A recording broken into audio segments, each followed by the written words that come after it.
कार्यक्रम के प्रायोजक हैं गोल्डी मसाले। नमस्कार, स्वागत है आपका। मैं हूं आपके साथ शैलेंद्र चौहान। आप देख रहे हैं हमारा प्राइम टाइम शो आज का मुद्दा। आज के मुद्दे में हम बात करेंगे 135 शिक्षकों की मौत की जिम्मेदार कौन।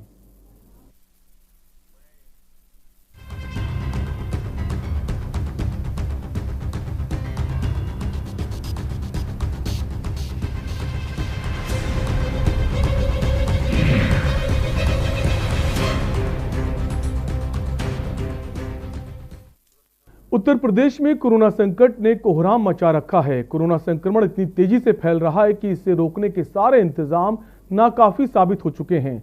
शहरों की बीमारी कोरोना वायरस अब पंचायत चुनाव के रास्ते गांव तक पहुंच गया है, तो वहीं चुनावी ड्यूटी में 135 शिक्षक कोरोना वायरस की वेदी पर चुनाव की बलि चढ़ गए। आपको बता दें, एक जनहित याचिका में पंचायत चुनाव को रोकने के लिए इलाहाबाद हाई कोर्ट में अर्जी दी गई थी, जिसे मुख्य न्यायाधीश न्यायमूर्ति गोविंद माथुर और न्यायमूर्ति एस शमशेरी की खंडपीठ ने यह कहकर खारिज कर दिया कि सरकार ने चुनाव प्रचार को लेकर आचार संहिता जारी कर दी है। कोरोना संक्रमण फैलने से रोकने को लेकर जरूरी सावधानी बरती जाएंगी। ऐसे में चुनाव स्थगित करने की मांग में दाखिल जनहित याचिका पर हस्तक्षेप करने का कोई आधार नहीं है। अब जब चुनाव के आखिरी चरण में महामारी महाप्रलय ला चुकी है, शहर से गांव तक कोरोना कोहराम मचा रहा है, तो हाई कोर्ट ने राज्य निर्वाचन आयोग के खिलाफ अपने तेवर तल्ख करते हुए मामले में एक मुकदमा क्यों न चलाया जाए, ये सवाल पूछा है। चुनाव में प्रोटोकॉल का पालन क्यों नहीं हुआ, इसका जवाब मांगा है। लेकिन बड़ा सवाल यह है कि आखिर चुनावी ड्यूटी के दौरान 135 मौत का जिम्मेदार कौन है। आज के मुद्दे में इसी पर चर्चा करेंगे, लेकिन उससे पहले एक रिपोर्ट आपको दिखाते हैं।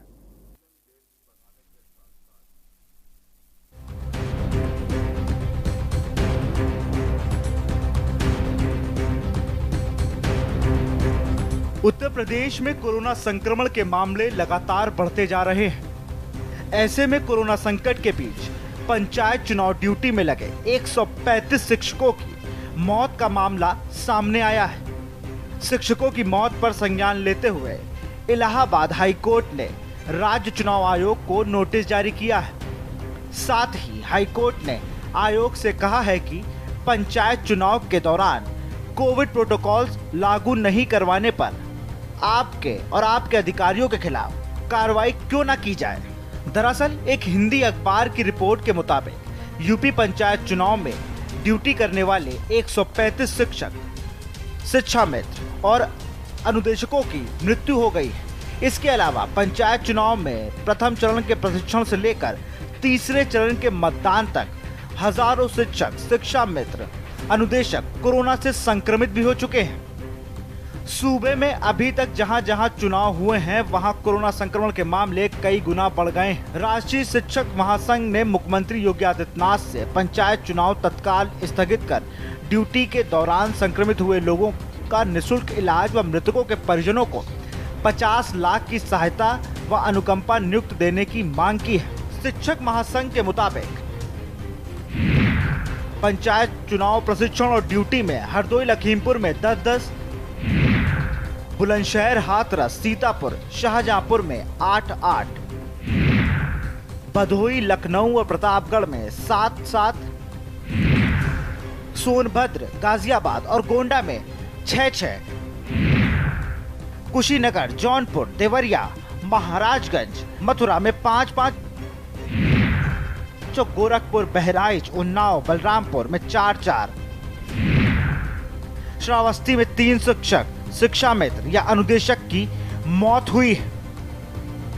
शिक्षकों की मौत के मामले सामने आने से यूपी पंचायत चुनाव में जिन लोगों की ड्यूटी लगी है, उनमें खौफ का माहौल पैदा हो गया है। इलाहाबाद हाई कोर्ट ने राज्य चुनाव आयोग को कारण बताओ नोटिस जारी कर जवाब मांगा है।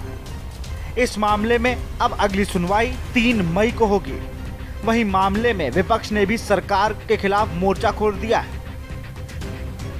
कमाल उत्तर प्रदेश सरकार का है। उत्तर प्रदेश सरकार ने लखनऊ में एक कोविड कमांड सेंटर बनाया हुआ है। कहते हैं कि इस पे फोन करो तो तुरंत मरीज को मदद मिलेगी। मरीज के परिवार वाले परेशान होकर वहां फोन मिलाते हैं कोविड सेंटर में, फोन बड़ी मुश्किल से उठता है, उठने के बाद उसको कहते हैं अभी होल्ड पे करते, तो उसको होल्ड पे लिए रहते हैं। होल्ड होने के बाद उस कहते हैं अभी तुरंत आपको कॉल बैक करते हैं, कॉल बैक आता नहीं, मरीज को तुरंत हॉस्पिटल में एडमिट होना इमरजेंसी है, उसको ऑक्सीजन की जरूरत है, उसको बेड की जरूरत है, उसको तुरंत वेंटिलेटर चाहिए। ऐसी कोई व्यवस्था कोविड सेंटर से जल्दी हो नहीं पाती है। तो मैं यही सरकार से कहता हूं कि ये कोविड कमांड सेंटर का मतलब क्या हुआ जब मरीजों की उनके समय पे मदद ही नहीं हो पा रही है। हाईकोर्ट ने यूपी चुनाव आयोग को कारण बताओ नोटिस जारी करते हुए कहा है कि वो अगली तारीख तक बताएं कि पंचायत चुनाव के दौरान वो कोविड प्रोटोकॉल्स लागू करवाने में नाकाम क्यों हुए, उसके 27 अधिकारियों के खिलाफ मुकदमा क्यों न चलाया जाए। पंचायत चुनाव को रोकने के लिए हाईकोर्ट में अर्जी दी थी, लेकिन हाईकोर्ट ने चुनाव रद्द करने की अर्जी खारिज कर दी थी। जब चुनाव से संक्रमण फैल रहा है तो हाईकोर्ट को चिंता सता रही है। ऐसे में बड़ा सवाल ये उठता है कि आखिर 135 शिक्षकों की मौत का जिम्मेदार कौन है। स्पेशल डेस्क के न्यूज इंडिया।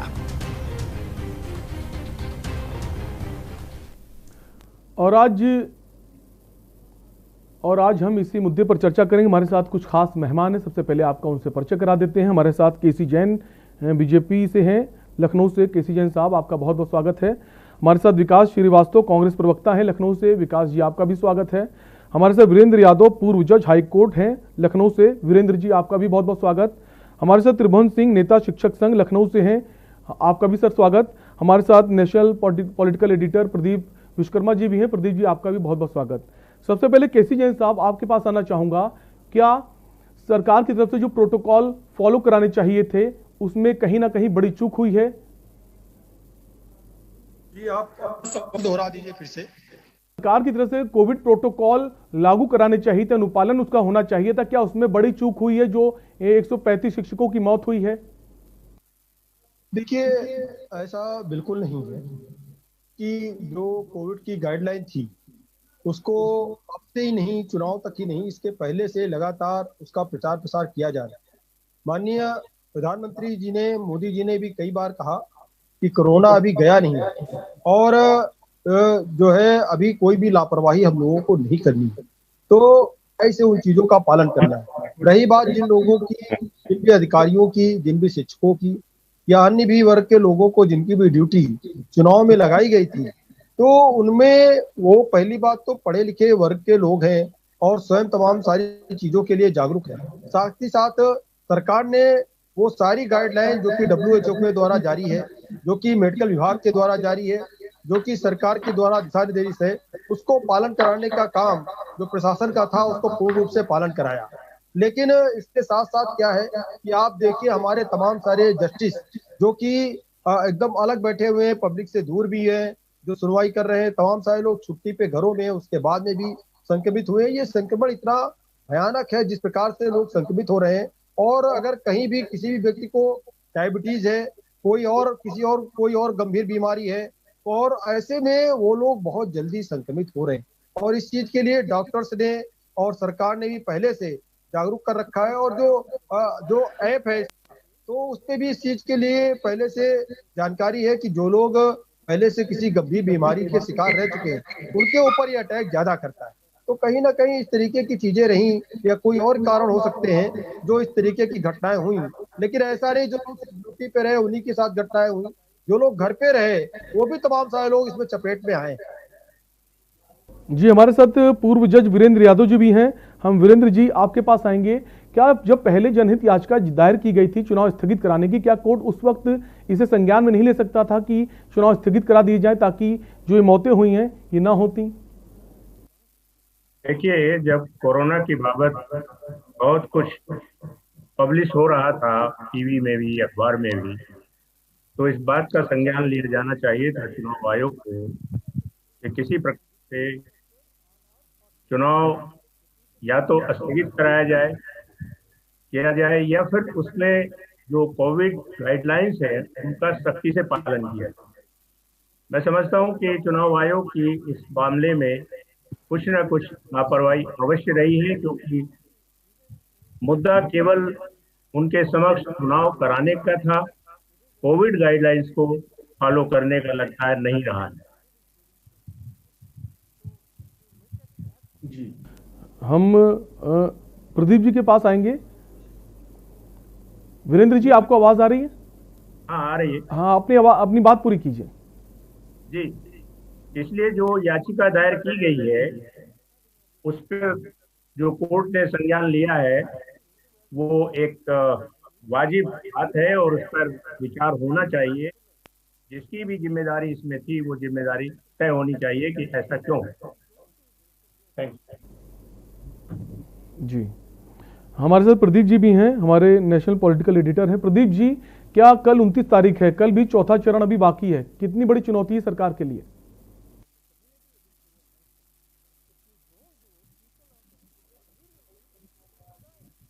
प्रदीप जी हमें सुन पा रहे हैं? हाँ, सुन पा रहा हूँ आपको। प्रदीप जी, क्या कल 29 तारीख है, चौथा चरण बाकी है जिला पंचायत चुनाव का, क्या कितनी बड़ी चुनौती है सरकार के लिए ये चुनाव? काम करते हैं, पहले और लोगों का वर्जन भी आ जाने देते हैं, उसके बाद हम आगे चर्चा करेंगे। जी जी बिल्कुल, हम उनके पास आए। जी जी,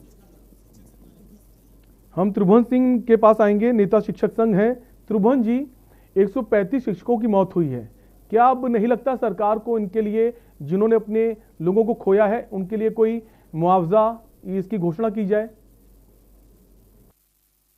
देखिए, पहले तो बहुत बहुत धन्यवाद KTV को कि आपने इतना जेन्युइन और बहुत हाई मामला इसको उठाया है, इसके लिए आप बधाई के पात्र हैं।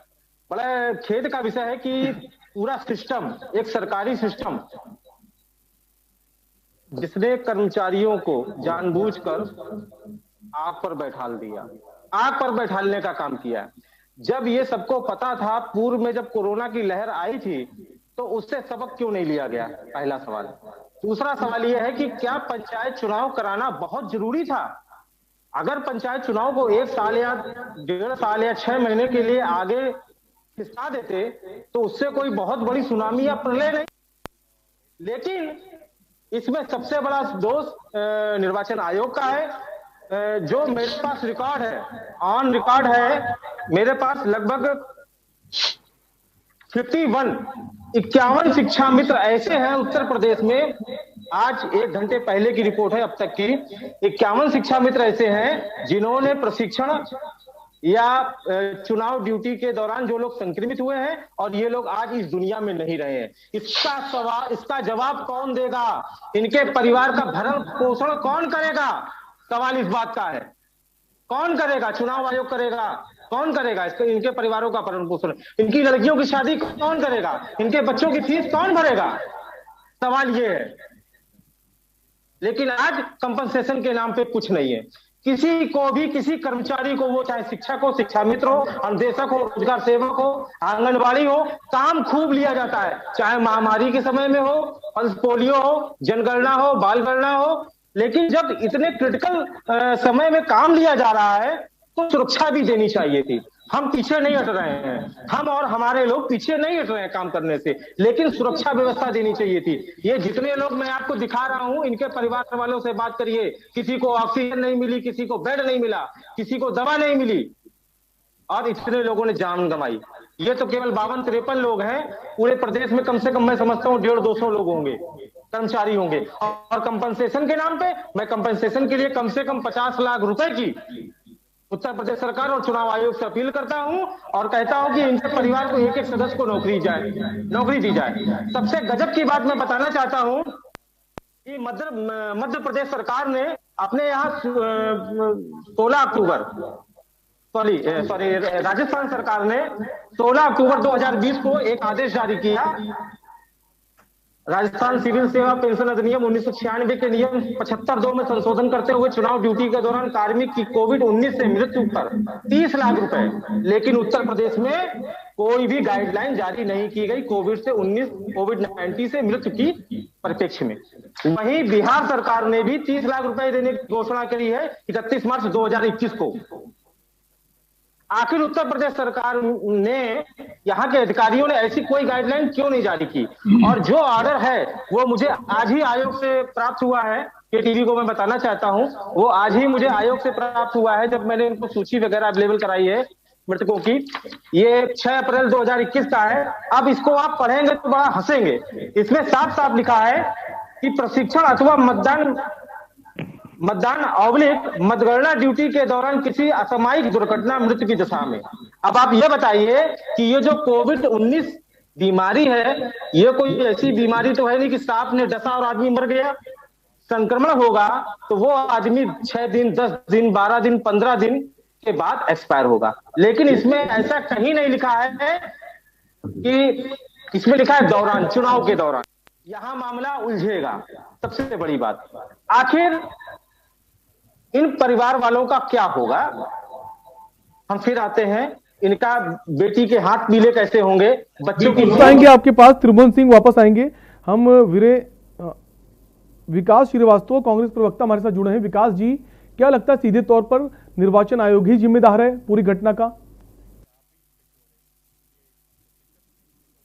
देखिए, चुनाव की तिथियों और उसके कार्यक्रम को निर्धारित करने के लिए पहले एक बार जनहित याचिका दायर की गई थी, जिसमें कोर्ट ने इस बात को कहा था कि संक्रमण जो फैल रहा है उसके लिए सरकार पूरा इंतजाम करेगी, इसलिए चुनाव होगा। और सरकार ने भी कोर्ट में अपना हलफनामा दिया था कि हम इस संक्रमण से पूरी तरह निपटने के लिए तैयार हैं और हम चुनाव करा सकते हैं, हम सक्षम। तब ये चुनाव कराया गया। इसलिए ये तो कहना गलत होगा कि अकेले चुनाव आयोग ही सक्षम है। इसमें चुनाव आयोग और सरकार ने, दोनों लोगों ने मिलकर सहयोग किया था कि हम ये चुनाव अच्छे से कराएंगे और सबकी जान माल की सुरक्षा और संक्रमण के लिए पूरा कोविड प्रोटोकॉल का हम लोग अनुपालन करवाएंगे, उसका इंतजाम हमारे पास है।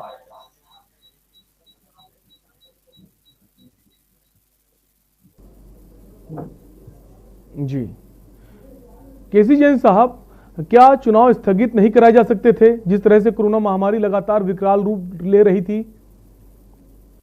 देखिए, ये कह देना कि सब कुछ सिर्फ और सिर्फ चुनाव की वजह से हो रहा है, तो ऐसा पहली बात तो बिल्कुल नहीं। क्योंकि जो ये चुनाव थे, ये ग्रामीण स्तर के चुनाव थे और ग्रामीण स्तर पे जो गाइडलाइन थी उसका पूरा की पूरा पालन किया गया। और ये शहरी चुनावों की तरीके से या एमएलए एमपी के चुनाव की तरीके से भीड़ भाड़ वाले भी चुनाव नहीं थे। इसमें यहाँ तक कि नुक्कड़ सभाएं भी जो हुई उनमें भी इस चीज का ध्यान रखा गया कि सोशल डिस्टेंसिंग, मास्क और सैनिटाइजर वगैरह का पूर्ण रूप से उपयोग हो, जिससे कि कहीं पे भी संक्रमण फैलने ना पाए। जिले को छोटे छोटे टुकड़ों में बांटा गया, ब्लॉक स्तर पे, वार्ड स्तर पे, जिससे कि जो अधिकारी हैं उनको भी उसकी अलग अलग जिम्मेदारी दी गई, ब्लॉक स्तर पे और ग्रामीण स्तर पे, जिससे कि अच्छी तरीके से चुनावों को निपटाया जा सके और इस चीज की देखरेख हो सके कि कौन आदमी गड़बड़ी कर रहा है या कहाँ पे कोविड की गाइडलाइन का उल्लंघन हो रहा है, वहां पे भी उन लोगों के ऊपर एक्शन भी लिया जा सके। दूसरी बात ये कि इन चुनावों को कराने का भी दिशा निर्देश माननीय न्यायालय के द्वारा ही जारी हुआ था कि समय पे चुनाव करा दिए जाए। चुनाव को इस तरीके से टालना ठीक नहीं है। दूसरी बात ये कि जहाँ पे चुनाव नहीं थे वहां पे भी बहुत तेजी से संक्रमण फैला, तो ये सिर्फ दोष देना कि सिर्फ और सिर्फ चुनाव की वजह से हुआ है, ऐसा बिल्कुल नहीं है। हम लोगों के तमाम सारे त्योहार भी हुए, इस त्योहारों में भी खूब भीड़ हुई, खूब आसपास लोग रहे और साथ ही साथ जो मार्केटें खुली उसमें भी लोग गए। स्कूल कॉलेज भी बीच में खोलने का प्रयास किया गया, लेकिन कुछ खुल पाए, कुछ नहीं खुल पाए। न्यायालय भी बीच में खुले कहीं नहीं खुले। तो देखिए, पूरे के पूरे देश को ये कह देना कि पूरे लॉकडाउन में हम साल, 2 साल, 3 साल के लिए ढकेल दें, ये संभव नहीं है। और इसीलिए उत्तर प्रदेश सरकार ने लॉकडाउन ना लगा करके नाइट कर्फ्यू, नाइट लॉकडाउन लगाया। साथ ही साथ सैटरडे संडे को, वीकेंड को लॉकडाउन इसलिए लगाया कि इस कोरोना को चैन को भी तोड़ा जा सके। साथ ही साथ हमारे जो दिल्ली के जो मजदूर हैं, कामगार कामयाब नहीं हुए ना, और जो शिक्षक हैं उनकी तो मौतें हुई ना। अगर उन पर ज्यादा ध्यान दिया जाता, जो कोविड प्रोटोकॉल थे उनको फॉलो किया जाता, शायद ये घटना ना होती। हम सीधे प्रदीप जी के पास आएंगे। प्रदीप जी, आपने सभी को सुना, क्या कहना है आपका? जो लोग घरों में थे, संक्रमण वहां भी फैला है, घटनाएं उन लोगों के साथ। वापस आपके पास आएंगे, हम प्रदीप जी के पास आएंगे सीधे। प्रदीप जी, आपने सभी को सुना, क्या कहना है आपका? भाई, वीरेंद्र जी के पास चलते हैं। वीरेंद्र यादव जी, मैं आपको बता रहा हूँ, हाईकोर्ट जज भी रहे हैं और काफी समय किया आपने। सवाल ये उठता है कि एक तरफ राज्य सरकार कह रही है कि हमको कोर्ट ने कहा है, कोर्ट ने आदेश दिया, उसके बाद से हम ये चुनाव कर, और अब कोर्ट कह रही है, हाई कोर्ट ही कह रही है कि चुनाव आयोग इसके लिए जिम्मेदार है, उसने प्रोटोकॉल का पालन नहीं कराया, क्यों ना 27 अधिकारियों के खिलाफ कार्रवाई कर दी जाए। तो एक ही समय में कोर्ट दो बातें कैसे कर सकती है? आप लंबे समय तक आपका लंबा अनुभव रहा है, क्या कहेंगे इस पर? देखिए, कोर्ट ने ये नहीं कहा है कि चुनाव स्थगित किए जाने चाहिए थे या चुनाव नहीं कराए जाने थे। निसंदेह कोर्ट ने आदेश किया था कि चुनाव कराए जाएं और चुनाव ड्यू था, इसलिए होना भी चाहिए था जी। परंतु यह देखते हुए कि जिस प्रकार से चुनाव घोषणा के बाद जिस प्रकार से कोविड फैला, उसको संज्ञान में लिया जाना चाहिए जी। और उसके लिए दूसरी बातें थी कि यदि आपके पास उतने साधन नहीं थे या उतनी आपकी गाइडलाइंस को पालन करने के आपके रिसोर्सेज कम थे, तो आपको चुनाव स्थगित करना चाहिए था। और अगर आपके पास रिसोर्सेज थे तो उनको पूरी तरह से जो है रिसोर्सेज को उपयोग करते हुए ये व्यवस्था सुनिश्चित किया जाना चाहिए था कि कोविड न फैल पाए, जो हानि हुई है जनमानस की वो न हो पाती, ऐसी व्यवस्था करनी चाहिए थी। ये चुनाव आयोग की ड्यूटी थी। ठीक है सर, लेकिन मामला यहाँ पर नहीं सर, मामला लेकिन यहाँ पर ये है कि 3 चरण के चुनाव हो चुके हैं, कल चौथा चरण का और अंतिम चरण का चुनाव है जी। ऐसे में क्या हाई कोर्ट को पहले ये याद नहीं आई कि बीच में ही चुनाव आयोग को कड़ी फटकार लगा दे? नहीं, देखिए ऐसा होता है कि जिस वक्त हाई कोर्ट ने चुनाव कराने की बात कही थी जी, आप बताइए क्या उस वक्त ये स्थिति थी जो कोविड की आज है जी? और अगर ऐसी स्थिति उस वक्त होती तो निसंदेह high court was at fault, लेकिन उस वक्त ये स्थिति नहीं थी। जिस प्रकार से दिनों दिन स्थिति बदतर होती जा रही है, ऐसी स्थिति में चुनाव आयोग को उसका संज्ञान लेना चाहिए था और उसके बारे में ये नहीं कहा जा सकता है कि हाईकोर्ट ने क्योंकि चुनाव कराने के लिए कहा है इसलिए हम करा रहे हैं।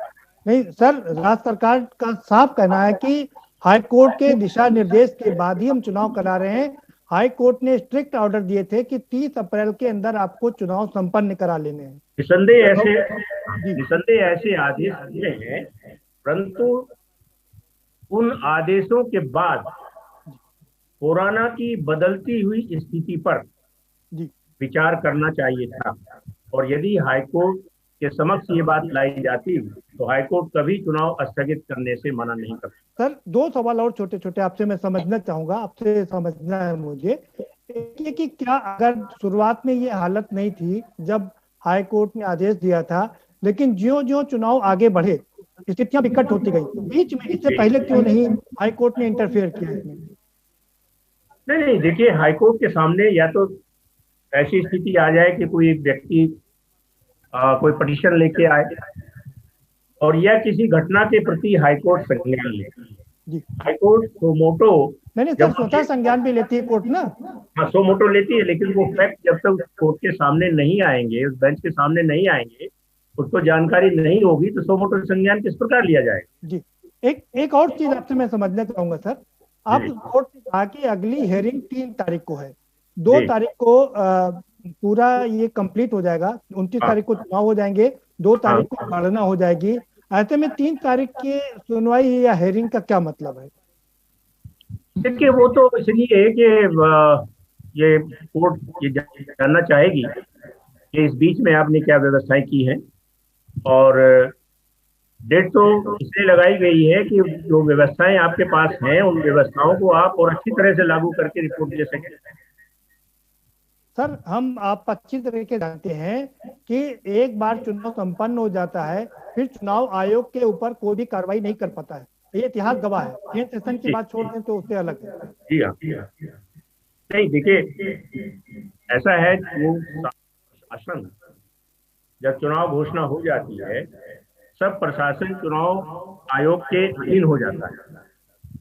ऐसी स्थिति में चुनाव आयोग की जिम्मेदारी सारी हो जाती है, न वो शासन के ऊपर डाल सकता है कि प्रशासन ने हमको सहयोग नहीं किया और न्यायालय के ऊपर डाल सकता है। सर मुझे बस आपसे एक चीज समझना है, क्या ये सुनवाई 1 तारीख को या 30 तारीख को नहीं हो सकती थी, जिससे कि मतगणना से पहले ही और स्ट्रिक्ट ऑर्डर दिए जा सकते थे चुनाव आयोग को? ये हो सकता था, निसंदेह ऐसी बात कह सकते हैं आप, लेकिन उस वक्त बेंच ने जो सोचा होगा कि हमारे आदेश करने से चुनाव आयोग कुछ हरकत में आ जाएगा और ऐसी स्थिति बन जाएगी कि वो कोविड की बढ़ती हुई स्थिति को संभाल सके। इस वक्त एक ब्रेक लेंगे, हम चर्चा लगातार जारी रखेंगे। आप सभी मेहमान हमारे साथ बने रहिए, छोटे से ब्रेक के लिए रुकेंगे, तुरंत हाजिर होंगे।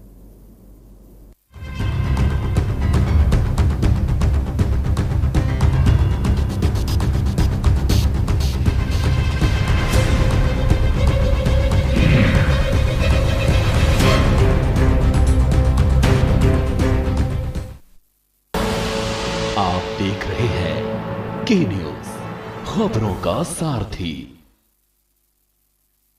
सनी का स्टाइल है, वाओ, सनी की स्माइल है, so cute, सनी पार्टी करता है, सनी हैंग आउट भी करता है, पर सनी है कहाँ? सनी भैया बीमार है, उनको कोरोना हो गया है। होगा ही, कोविड-19 को सीरियसली नहीं लेगा तो होगा ही। आप भी बिना वजह बाहर जाना, दोस्तों के साथ हैंग आउट करना और पार्टी करने से बचें और अपने साथ वालों को भी रोकें। ऐसा करके अपने घर के बच्चों और बुजुर्गों को भी सुरक्षित रखें। अभी कोविड-19 गया नहीं है, बल्कि ये और बढ़ रहा है। ऐसे में सभी नियमों का पालन अवश्य करें और मास्क व सैनिटाइजर का उपयोग हमेशा करें। सनी तो अब तक समझ ही गया है, क्या आप समझे? मई 2021 पहले सप्ताह से अब उत्तराखंड सरकार द्वारा 18 से 45 आयु वर्ग के लोगों को निःशुल्क कोरोना वैक्सीन लगाई जाएगी। सूचना एवं लोक संपर्क विभाग उत्तराखंड द्वारा जनहित में जारी। जुबान के लिए उड़ चला गैरों की ज़मीं पर, खुशबू अपने पन की ढूंढता औरों की ज़मीं पर, मेरी माटी की ये जुबान, मेरी माटी की ये जुबान है मुझसे दूर मीलों दूर, पर ये दिल है कि चख रहा है उन्हीं अल्फाजों का नूर नूर और नूर। दूर कितना भी जा, इस जुबान से दूर ना जा पाओगे। विमल, बोलो जुबान केसरी। आप देख रहे हैं के न्यूज, खबरों का सारथी।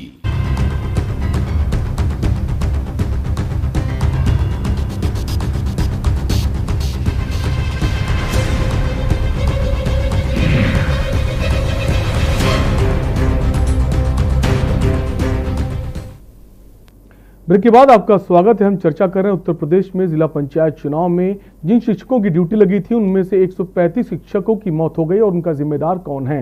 हमारे साथ कई सारे मेहमान जुड़े हैं। हम सीधा चलेंगे केसी जैन के पास, बीजेपी नेता हैं। केसी जैन साहब, अगर सरकार ने हाईकोर्ट से याचिका दी थी कि चुनाव स्थगित कर दिए जाए, लेकिन हाईकोर्ट ने कहा था नहीं, चुनाव संपन्न कराए जाएं, क्या सरकार वापस सुप्रीम कोर्ट नहीं जा सकती थी कि चुनाव स्थगित कराना चाहते हैं? जिस तरह से वो जब 5 राज्यों के लॉकडाउन का आदेश दिया था हाईकोर्ट ने, तब तो आप सुप्रीम कोर्ट चले गए थे, क्या इस आदेश के लिए सुप्रीम कोर्ट नहीं जा सकते थे? देखिए, जब वो माननीय न्यायालय ने आदेश दिया कि 30 अप्रैल के पहले आप चुनाव को संपन्न करा लें, उसके बाद में जो मीटिंग थी, जो अधिकारियों की मीटिंग के बाद, सरकार की मीटिंग के बाद, चुनाव आयोग को जो जानकारियां देनी थी, वो सारी जानकारियों के बाद में चुनाव आयोग को ये अधिकार दे दिया गया कि चुनाव आयोग अपने हिसाब से फिर इलेक्शन करा सकता है।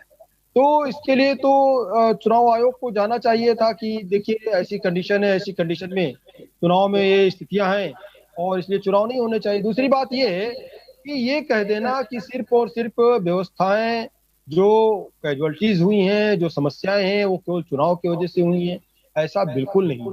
चुनाव की पूरी गाइडलाइन का पालन चुनाव आयोग ने भी कराया, शासन प्रशासन ने पूरी मदद की, पूरा सहयोग किया और लोग तो घर बैठे संक्रमित हुए हैं। आप देखिए प्रदीप जी कि इसमें लोग घर बैठे संक्रमित हुए हैं और तमाम सारे लोग वहां संक्रमित हुए हैं जहां पे लोग बाहर नहीं निकल रहे थे, या किसी चुनाव ड्यूटी में जो लोग नहीं लगे थे, क्या उनके साथ घटना, क्या वो लोग बीमार नहीं हुए, क्या वो हॉस्पिटल नहीं गए, क्या वो ठीक होकर के घर नहीं आए? तो तो ये कह देना कि सिर्फ चुनाव की वजह से हुआ है, ऐसा बिल्कुल नहीं है। आप महाराष्ट्र का देखिए, से 70% केसेस महाराष्ट्र से आ रहे थे, वहां तो कोई चुनाव नहीं था। तो लेकिन जो लोग जो मार्केटें तो नहीं बंद है, जो व्यापार है वो तो नहीं बंद है। पूरा लॉकडाउन में तो 4-5 साल तक देश को नहीं रखा जा सकता है। हम प्रदीप जी के पास हैं। प्रदीप जी कितना सहमत है केसी जैन साहब की बातों से? केसी जैन साहब, सवाल ये है कि जहां जहां चुनाव हो रहे हैं, जो आंकड़े आ रहे हैं, वहां पर कोरोना संक्रमण कई गुना ज्यादा बढ़ गया है। आपको नहीं लगता कि अगर वहां चुनाव नहीं होता तो ये संक्रमण की गति उन जगह पर कम होती? देखिए प्रदीप जी, जो मार्केटें हैं, हमारी मार्केटें खुली हैं, शादी ब्याह हो रहे हैं, कोरोना की गाइडलाइन को ध्यान में रखते हैं कि 100 से 50 लोगों की परमिशन दी जा रही है। तो 100 से 50 लोगों की परमिशन के साथ शादी ब्याह हो रहे हैं, सारे कामकाज हो रहे हैं, मार्केट खुल रही है, त्योहार लोग मना रहे हैं।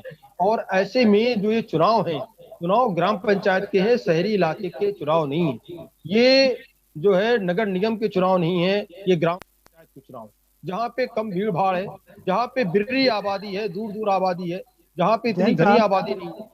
दूसरी बात, हमारे गांव सुरक्षित थे अभी तक, और लेकिन इस चुनाव के बाद काफी संख्या बढ़ गई। दूसरा सवाल मेरा आपसे ये है, जो ये शिक्षक हैं, शिक्षकों की होती है वो बेचारे बच जाएंगे। जो ये हमारे बेचारे शिक्षा मित्र हैं, जिनको मात्र 10,000 रुपए मिलता है, और उनका जो शिक्षक संघ के अध्यक्ष हैं उनका कहना बिल्कुल सही है। अब जो लोग से मौत के शिकार हुए हैं, उनका परिवार कैसे चलेगा? ना तो उनको पेंशन मिलेगी, ना सरकार कोई मुआवजा देगी, ना उनके लिए आगे कोई कमाने का जरिया है। आखिर उन परिवारों का क्या होगा? प्रदीप जी देखिए, ये समस्या सबके लिए, हमारे करीब जानने वाले कम से कम 20 से 25 अधिवक्ता, जब से ये पिछले साल से अब तक ये कोरोना काल शुरू हुआ है, तब से 25 से 30 अधिवक्ता हमारे जो घनिष्ठ मित्रों में से थे, उनको हम लोगों ने खोया है। उनकी आय का स्रोत क्या है? बिल्कुल, उनकी पूरी आय का स्रोत बंद हो गया, और वो रोज कमाते थे, रोज खाते थे, उनकी भी कंडीशन थी। तो ऐसे में कोर्ट ने असल में काम तो किया, कोर्ट ने बंद कर दिया, हेयरिंग नहीं की। कम से कम अब जो मौत हुई है, कोई ये नहीं कह सकता कि कोर्ट की वजह से हुई है। यहाँ तो नहीं, सीधा ही कह रहे हैं जी। देखिए प्रदीप जी, जो सब्जी बेच रहा है वो भी संक्रमित हो रहा है, जो अधिवक्ता है वो भी संक्रमित हो रहा है, जो घर में है वो भी संक्रमित हो रहा है। तो ये देखिए, ये कोरोना महामारी पूरे विश्व में है, पूरे प्रदेश में, घर घर में है, इससे हमको बचना है। और मैं आपको बताऊं, मैं भी वोट डालने गया था। मैं अभी ये जो लास्ट चुनाव था, मैं बाराबंकी में अपने गांव में जाके वोट डाल के आया हूं, और मैंने वहां बहुत अच्छी व्यवस्था देखी। लोग जो है प्रदीप जी, 6 मीटर की दूरी पे खड़े हुए थे।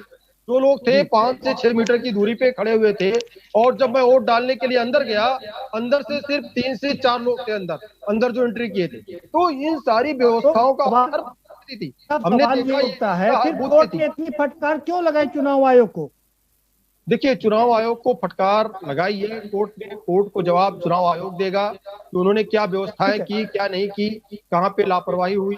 और अगर उनकी तरफ से कोई लापरवाही नहीं है, तो अभी आदरणीय पूर्व जस्टिस महोदय जो बात कह रहे थे कि आप अब भी व्यवस्था कर सकते हैं, इसलिए आपको फटकार लगाई गई है, और उन व्यवस्थाओं को आप न्यायालय के सामने रख सकते हैं कि हमने ये व्यवस्थाएं की थी। तो जो व्यवस्थाएं उन्होंने की है वो न्यायालय के सामने रखेंगे। लेकिन शासन प्रशासन ने पूरी मदद की है कि शांतिपूर्ण तरीके से आपके पास बिना कोई इन्फेक्शन फैलने पाए, इसको ध्यान में रखते हुए चुनाव कराया गया।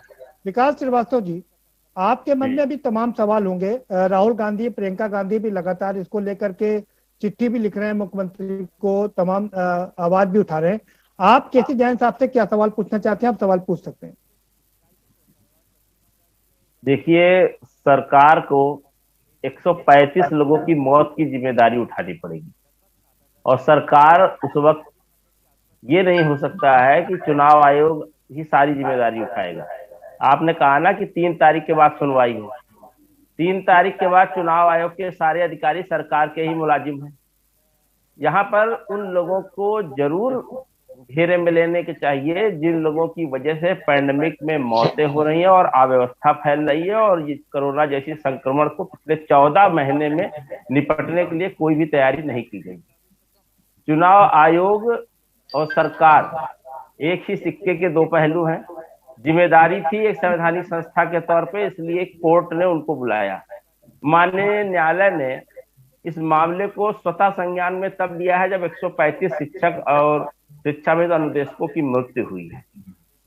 तमाम सारे सवाल जो आप लोग कर रहे हैं, उन सवालों से कोई भी सरकार, कोई भी चुनाव आयोग के अधिकारी बच नहीं सकते हैं।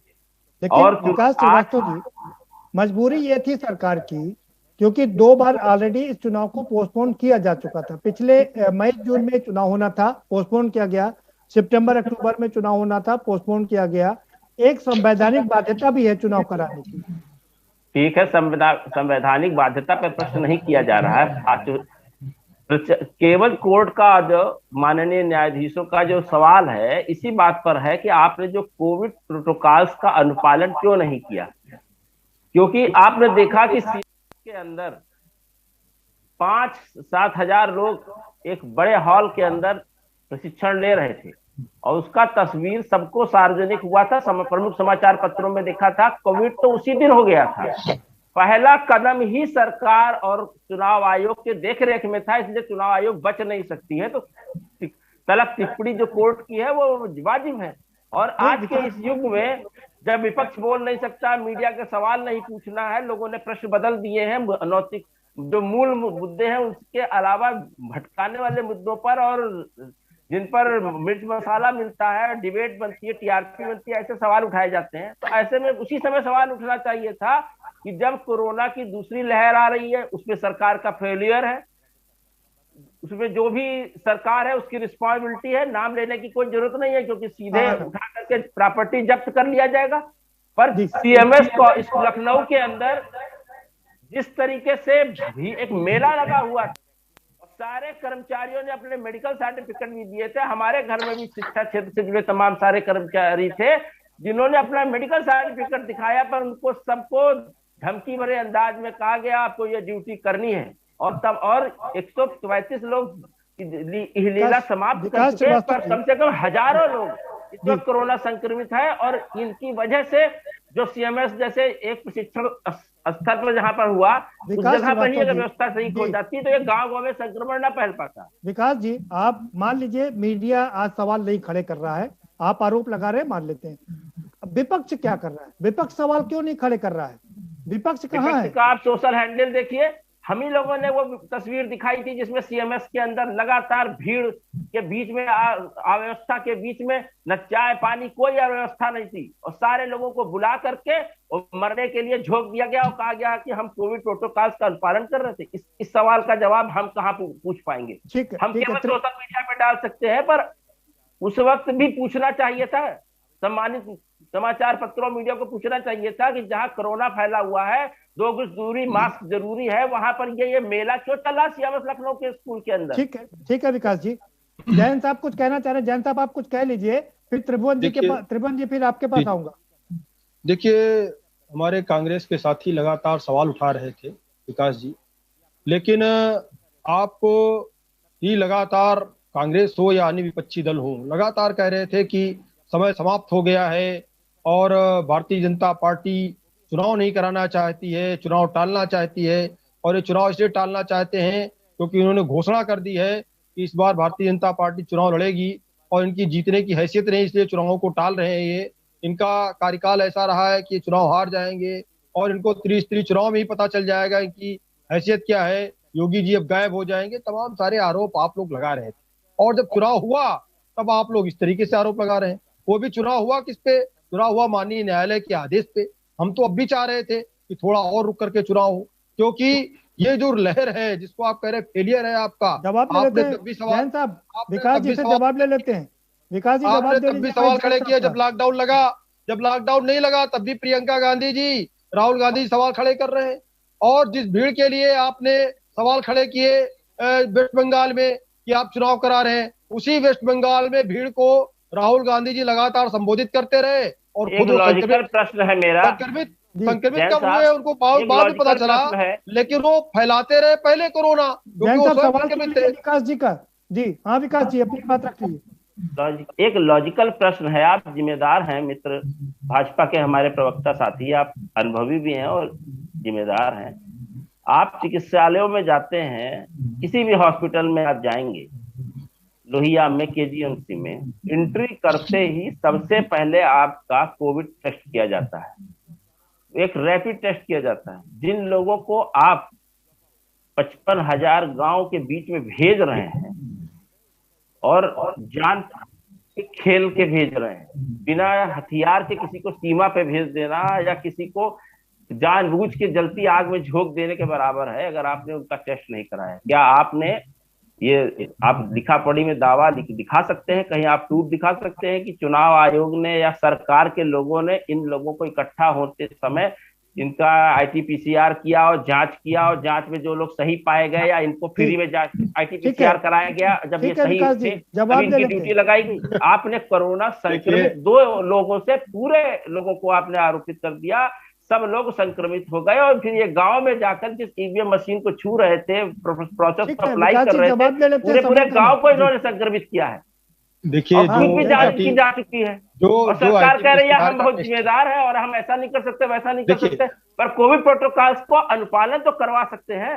इसके लिए तो एक जिलाधिकारी भी जिम्मेदार है। इसलिए चुनाव आयोग ने जो सवाल उठाया वो देखिए विकास, जवाब ले लीजिए। जवाब जी देखिए विकास जी, पहली बात तो ये कि जो आपने आईटीपीसीआर टेस्ट की बात की, इसकी रिपोर्ट एक तो तत्काल नहीं आ पाती है, 2 दिन के अंदर, 1 दिन के अंदर आ सकती है। हाँ, 1-2 दिन का समय लग, 1 दिन में आ सकती है। दूसरी बात ये है कि जो रैपिड टेस्ट का एक दूसरा तरीका है वो टेम्परेचर को लेकर के, और टेम्परेचर देख के ही सबकी एंट्री हुई, टेम्परेचर देख करके ही सबकी एंट्री हाल में की गई। देखने से नहीं तय होता है। दूसरी बात ये है, सुन लीजिए, दूसरी बात यह है कि लक्षणों के आधार पर अगर कहीं पे किसी भी व्यक्ति को कोई भी प्रारंभिक लक्षण दिखाई दे रहे हैं, तब जाकर के ये टेस्ट कराया जाता है। जिसको इस तरीके के कोई लक्षण नहीं है तो उसका टेम्परेचर देख करके उसको एंट्री दी गई। दूसरी बात यह है, बीमार थे, अपना सर्टिफिकेट लेकर गए, डॉक्टर का प्रिस्क्रिप्शन लेकर गए, तब भी जिस बीमारी की आप बात कर रहे हैं, राहुल गांधी जी लगातार मीटिंगें की, बड़ी मीटिंगें की, क्या वो रोज आईटीपीसीआर का टेस्ट करा रहे थे? पूरे जो चुनाव काल में आपके पास उन्होंने जो मीटिंगें की, बाद में वो संक्रमित निकले, जो संक्रमित निकले, अगर वो बड़े लोगों का नाम मत लीजिए, मैंने किसी बड़े व्यक्ति का नाम नहीं लिया, बड़े छोटे की बात नहीं है, बात हो रही है, वो स्वयं संक्रमित निकले। देखिए पार्टी की बात हो रही है, बड़े छोटा क्या भाई, सब बराबर है, पूरी सरकार की बात हो रही है, हो या राहुल हो, संक्रमित हुए हैं और उनकी वजह से भीड़ में न जाने कितने लोग संक्रमित हुए होंगे, तो सवाल उन पे भी उठेगा। और चुनाव में राहुल जी कहाँ आ गए? होता चुनाव में राहुल जी और योगी जी कहाँ पहुंच गए भैया? ठीक है त्रिभुवन जी, बात हो गई। बंगाल में तो फैला कोरोना ना। जयंत साहब रुकिए, आ रहा हूँ आपके पास। त्रिभुवन जी के पास, त्रिभुवन जी की बारी है, आपके पास पर्याप्त समय है, आप कैसे जयंत साहब से सीधा सवाल पूछ सकते हैं। देखिए भारतीय जनता पार्टी जी थोड़े बहुत सवाल हैं। सवाल पहला ये है कि अधिवक्ता, तो जो इलेक्शन हुए हैं त्रिस्तरीय पंचायत चुनाव के, ना तो उसमें सब्जी वाले की ड्यूटी और ना किसी अधिवक्ता की ड्यूटी लगाई गई है। ठीक है, जो ड्यूटी लगी है वो गवर्नमेंट एम्प्लॉई या संविदा पे कार्यरत जो आदमी है उसकी ड्यूटी लगाई गई है। सवाल पहला, ये पत्र 11 अप्रैल 2020 का है, 11 अप्रैल 2020 का है। प्रेषक है रेणुका कुमार, अपर मुख्य सचिव राजस्व विभाग, उत्तर प्रदेश शासन। अपने सीधे सवाल पूछ लीजिए, अब समय निकल गया, समय कम है, सीधा सवाल पूछिए। मेरा सवाल केवल ये है कि जो कर्मचारियों ने अपनी जान गंवाई है कोविड-19 की वजह से, भारतीय जनता पार्टी की सरकार कर्मचारी हित को देखते हुए कितना कंपनसेशन देगी कि नहीं देगी? पहला सवाल। दूसरा सवाल यह है कि क्या परिवार के एक सदस्य को नौकरी देगी? ये वही कर्मचारी है जो होता रहा उसमें, महामारी में, पल्स पोलियो में, जनगणना में, जवाब लेते त्रिभुवन सिंह जी, जवाब ले लीजिए। देखिए त्रिभुवन जी, त्रिभुवन जी देखिए, ये पहले से सरकार की गाइडलाइन है कि किसी भी चुनाव ड्यूटी में या कहीं पर भी अगर सरकार किसी भी अधिकारी की ड्यूटी कहीं पे लगाती है, अगर चुनाव ड्यूटी के दौरान या किसी भी सरकारी कार्य के दौरान सरकारी कर्मचारी की कहीं पे भी डेथ होती है, तो उसके परिवार के लोगों को नौकरी भी मिलती है और कंपनसेशन भी मिलता है। लेकिन ड्यूटी के दौरान अगर उसके साथ उसकी मृत्यु होती है, कोई कैजुअलिटी होती है, तो प्रदीप जी ये कोविड-19 है, कोविड-19 संक्रमण का मामला है। सुन लीजिए एक दिन में नहीं। देखिए त्रिभुवन जी ये सवाल आपने पहले किया, मैं उसका भी जवाब दे दूं। देखिए इसके बारे में भी सरकार बिल्कुल चिंतन करेगी, क्योंकि अगर आप कह रहे हैं नहीं कह रहे वो अलग की बात है, लेकिन वो हमारे ही प्रदेश के नागरिक हैं, हमारे ही कर्मचारी थे, हमारी सरकार के लिए काम कर रहे थे, तो सरकार उनके प्रति संवेदनशील है। सरकार कुछ ना कुछ पॉजिटिव, कुछ ना कुछ ऐसा निर्णय जरूर लेगी जिससे कि उनकी पीड़ा को कम किया जा सके। हम समाप्त तो नहीं कर सकते पीड़ा, क्योंकि प्रदीप जी क्या जैन जी ये बताने का कष्ट करेंगे कि एक कर्मचारी की कंपनसेशन कितना दिया जा सकता है? नहीं, ये मैं नहीं बता सकता हूँ, ये निर्णय सरकार लेगी। दूसरी बात ये त्रिभुवन जी, वो तो सरकार तय करेगी ना। दूसरी बात ये है, दूसरी बात ये आपने जो तुलना की।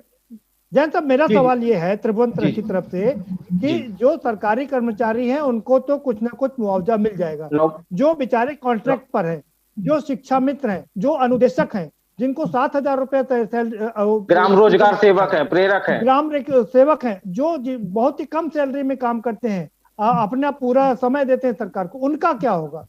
देखिए प्रदीप जी, हमने आपसे ये चीज बताई कि अगर वो ड्यूटी पर हैं, वो एक दिन के लिए ड्यूटी पे हैं, अगर सरकारी ड्यूटी पे हैं और ये चुनावी ड्यूटी एक तरीके से उनकी सरकारी ड्यूटी थी, तो ऐसे में बिल्कुल सरकार उन सभी लोगों के लिए कोई ना कोई पॉजिटिव निर्णय जरूर लेगी जिससे कि उनकी पीड़ा को हम लोग कुछ कम कर सके।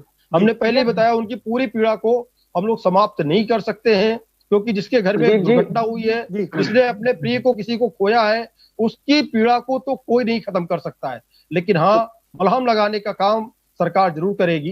दूसरी बात त्रिभुवन जी जो बात कह रहे थे, त्रिभुवन जी एक बात जो और कह रहे थे कि ना तो वकील थे ना तो सब्जी वाले थे। देखिए पीड़ा सबके घर की बराबर है। ये जरूर है कि वो कहीं ना कहीं वो नौकरी पा गए तो क्या उनकी पीड़ा और जो वकील है या सब्जी वाला है, हमें भी है, पीड़ा हमें है, क्या उनको पीड़ा नहीं है? उनके घर का आदमी खत्म हुआ, क्या उनकी पीड़ा नहीं है क्या? लेकिन जो सरकार की गाइडलाइन है, सरकार की गाइडलाइन है उसका पालन किया गया है। दूसरी बात यह है कि ये जो बीमारी है, ये जो इन्फेक्शन है, ये घर बैठे तक पहुंच रहा है। हमारे आपके माध्यम से अगर आप बाहर गए, घर में किसी को पहुंच रहा है तो किसी को भी हो रहा है। आदरणीय जैन जी, ये मुद्दा 135 लोगों का था, उनके कंपनसेशन का था। जो लोग खत्म हो गए हैं उनको के लिए क्या होगा, सवाल ये है। तो मेरा आपसे केवल सवाल ये है, आप एक स्पष्ट बता दें कि जो शिक्षा मित्र, अनुदेशक, रोजगार सेवक, आंगनवाड़ी जो भी ड्यूटी इसमें लगी थी, संविदा पे जो लोग काम करते हैं, तो उनके लिए सरकार क्या करेगी? कोई ठोस कदम उठाएगी? पहला सवाल, क्या उनके परिवार वाले को नौकरी देगी कि नहीं देगी? त्रिभुवन जी, जैन साहब यहाँ पर कोई वादा नहीं कर सकते क्योंकि ये काम सरकार को करना है, और जैन साहब आपकी बात को आगे तक पहुंचा सकते हैं। क्या जैन साहब आप ये जो मुद्दा है ये सरकार तक पहुंचाएंगे कि नहीं? बिल्कुल प्रदीप जी, देखिए हमने आपसे पहले बताया, हमारे प्रदेश का कोई भी नागरिक हमारे घर का परिवार का सदस्य है, और अगर उसको हमने खोया है तो जितनी पीड़ा उस परिवार को है, जो ब्लड रिलेटिव है उनको है, उतनी ही पीड़ा हमें है, क्योंकि हमारी सरकार है और सरकार का जो मुख्यमंत्री है वो पूरे प्रदेश का मुखिया है। तो जितनी पीड़ा परिवार को है उतनी पीड़ा इस प्रदेश के मुखिया को है। तो बिल्कुल कोई ना कोई ऐसा निर्णय जरूर होगा जिससे कि हम पीड़ा को कम कर सके। और आपने एक मुद्दा उठाया है प्रदीप जी, मैंने बात पहुंच रही है, आपके साथ साथ मैं भी इस बात को सरकार तक जरूर पहुंचाऊंगा। जहां गांव में लोगों ने कच्ची दारू पी है, मर गए हैं, तो उनको समय कम बचा। आपके पास एक सवाल केसीजन साहब आपसे है, जैसे आप कह रहे हैं बाकी लोग भी अपनी जान गंवा रहे हैं इस महामारी से, लेकिन इनमें थोड़ा सा फर्क ये है कि इस कोरोना जैसी महामारी में ये आगे आ रहे हैं, ड्यूटी कर रहे हैं और अपनी सेवाएं दे रहे हैं, तो उनमें थोड़ा सा फर्क तो है और इनकी पीड़ा को सरकार को समझना चाहिए। नहीं, बिल्कुल देखिए आपका सवाल जायज है और हमने इस चीज को पहले स्वीकारा कि जो उनकी पीड़ा है उस पीड़ा को हमारे परिवार के सदस्य हैं, और सदस्य होने के नाते हमारे परिवार का मुखिया यानी कि मुख्यमंत्री जी जरूर इस पे कोई ना कोई ऐसा निर्णय जरूर लेंगे जिससे कि हम उन लोगों की पीड़ा को कम कर सकें जिन्होंने अपने परिवार के सदस्य को खोया है। ठीक है, बीरेन जी आपके पास आ रहा हूँ। सर, मैं आपसे ये समझना चाह रहा हूँ कि कोर्ट ने काफी फटकार लगाई चुनाव आयोग को, लेकिन सर इस पर कुछ नहीं बोला। जब जो मौतें हुई हैं उस पर हाई कोर्ट ने कुछ भी संज्ञान नहीं लिया। आपको क्या लगता है कि जब 3 तारीख को दोबारा सुनवाई होगी तो कोर्ट इस पर भी निगाह डाल सकती है, कोर्ट इस पर भी कुछ बिल्कुल इस पर जो है निगाह डालेगी, क्योंकि जो जिस तरह से कोर्ट ने फटकार लगाई है और जिस तरह से उन्होंने रिपोर्ट मांगी है, उससे साफ है कि वो इन चीजों का भी संज्ञान लेगी कि जिन लोगों की मौतें हुई है उनके बारे में जो लापरवाही हुई है उनको किस तरह का जो आगे किया जाना चाहिए, इस पर विचार होना चाहिए और मैं समझता हूँ कोर्ट इस पर विचार करेगी। जी त्रिभुवन जी के पास आएंगे। त्रिभुवन जी, आपका फाइनल कमेंट क्या कहेंगे कि सरकार केसी जैन साहब करे वो सरकार तक आपकी बात पहुंचाएंगे, जल्दी से बता दीजिए कि कौन कौन सी बात। जी प्रदीप जी, अभी पंचायत चुनाव में लगभग हमारे 50 से अधिक साथी खत्म हुए हैं। इसके पहले लगभग हमारे 2000 से अधिक शिक्षा मित्र विभिन्न कारणों से खत्म हो चुके हैं। माननीय मुख्यमंत्री जी से इसके भी पहले हम लोगों ने मुलाकात की तो माननीय मुख्यमंत्री जी ने कहा ठीक है, आपकी समस्याओं का निदान हम बहुत जल्दी करेंगे। नई शिक्षा नीति भी आने वाली है, तो माननीय मुख्यमंत्री जी से करबद्ध निवेदन है आपके टीवी चैनल के माध्यम से और जैन जी से निवेदन है कि माननीय मुख्यमंत्री जी कम से कम 50 लाख रुपए एक परिवार को और एक परिवार के एक सदस्य को नौकरी। ठीक, ये दो काम। हम बात अभी कर रहे हैं जिन शिक्षकों ने अपनी जान को खोया है, जिनकी ड्यूटी के दौरान 135 शिक्षकों की मौत हुई है, उनके बारे में जानना चाहेंगे आपकी कौन कौन सी मांगे हैं उनके लिए। ज्यादा रख नहीं पाऊंगा। जी उत्तर प्रदेश में सरकार नाम की कोई चीज नहीं है और इस देश के तमाम सारे ऐसे साथी, पत्रकार, नेता, अंधभक्त और तमाम सारे लोग सोशल मीडिया पे हैं जिन्होंने सवाल करना चाहिए था और आज सरकार को चेताना चाहिए था कि अब हम डिबेट का विषय उच्च न्यायालय या न्यायालय के या सुप्रीम कोर्ट के आदेशों के ऊपर कर रहे हैं। ये चलिए अच्छी बात है, आप तो करवा भी रहे हैं और लोगों का पता नहीं। एक बात कह के मैं अपनी बात खत्म करूंगा कि जब तुमने ही चुना था उसे कत्लेआम के आधार पे, तो फिर क्यों लाशों के ढेर पे रो रहे हैं? आप हर समय हम लोग जनता को ही दोषी देते हैं, जनता को दोष देते हैं विकास जी कि जनता ने चुना था। आप कहाँ थे? आप क्यों नहीं समझा पाए जनता को? नहीं समझा पाए तो पहले लोग थाली पीट रहे थे 14 महीना पहले और आज लोग अपना सीना पीट रहे हैं। मतलब सारा दोष सरकार जनता का है? सारा दोष पत्रकारों का भी है, नेताओं का भी है, जनता का भी है। जैसी जनता वैसा नेता, जैसी सोच वैसा शासन, इसलिए सब लोग जिम्मेदार हैं। और कांग्रेस सेवा कर रही है, उसकी हेल्प डेस्क लाइन चालू है। इसको ऑक्सीजन, गैस, बेड, अस्पताल ना मिल रहा हो, हम लोग उसको मुहैया करा रहे हैं। नेहरू जी ने जो बोकारो में प्लांट बनाया था, वहां से आज करीब जबरदस्त ऑक्सीजन गैस बनके आ रही है। उत्तर प्रदेश समेत आसपास के राज्यों में ऑक्सीजन उपलब्ध हो रहा है। विकास श्रीवास्तव जी, सवाल सुन लीजिए, ऑनलाइन बता रहा हूँ। एक सवाल सुनिए जल्दी से। हम एक बेड की जरूरत है और एक ऑक्सीजन सिलेंडर की जरूरत है।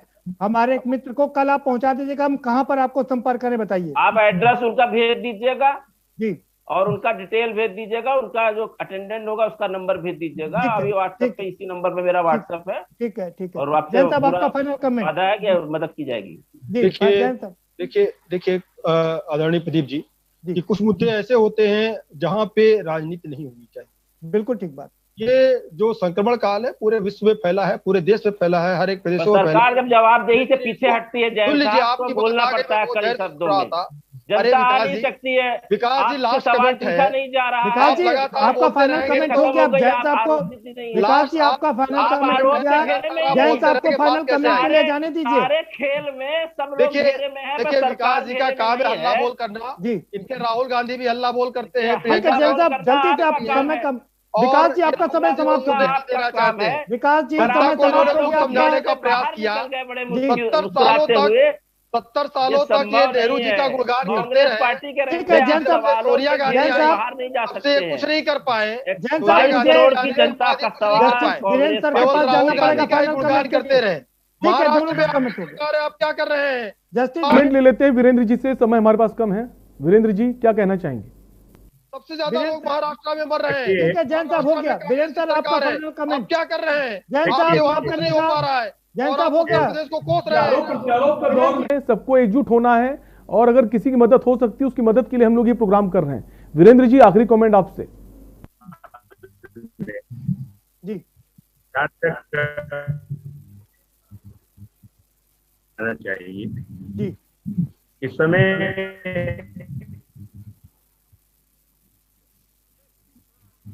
हम त्रिभुवन जी पास आएंगे। आप फाइनल कमेंट की जिन 135 शिक्षकों ने अपनी जान गंवाई है उनके लिए आपकी कौन कौन सी मांगे?